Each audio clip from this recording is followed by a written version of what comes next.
മലപ്പുറം എടപ്പാളിൽ കരാർ തൊഴിലാളികളെ ആക്രമിച്ചെന്ന പരാതിയിൽ 10 CITU പ്രവർത്തകർക്കെതിരെ കേസെടുത്തു.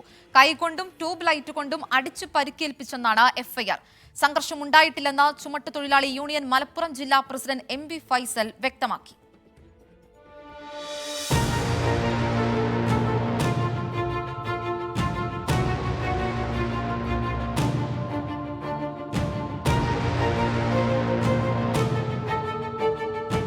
പരിക്കേറ്റ തൊഴിലാളി ഫായിസ് ഷാജഹാന്റെ മൊഴിയുടെ അടിസ്ഥാനത്തിൽ കണ്ടാലറിയാവുന്ന 10 CITU പ്രവർത്തകർക്കെതിരെ ചങ്ങരംകുളം പോലീസാണ് കേസെടുത്തത്.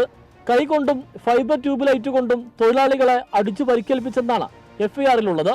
മനഃപൂർവ്വം പരിക്കേൽപ്പിക്കുക, സംഘം ചേർന്ന് ആക്രമിക്കുക, ആയുധം ഉപയോഗിച്ച് പരിക്കേൽപ്പിക്കുക, അസഭ്യം പറയുക എന്നീ കുറ്റങ്ങളാണ് ചുമത്തിയത്. എന്നാൽ ആരെയും ആക്രമിച്ചിട്ടില്ലെന്നാണ് CITU വിശദീകരണം. ഇതിനകത്തൊരു സംഘർഷമില്ല, ഒരു വാക്കേറ്റോ ബഹളോ ഒരു വാഗാതോ അടിപിടിയോ ഒന്നും ഉണ്ടായിട്ടില്ല.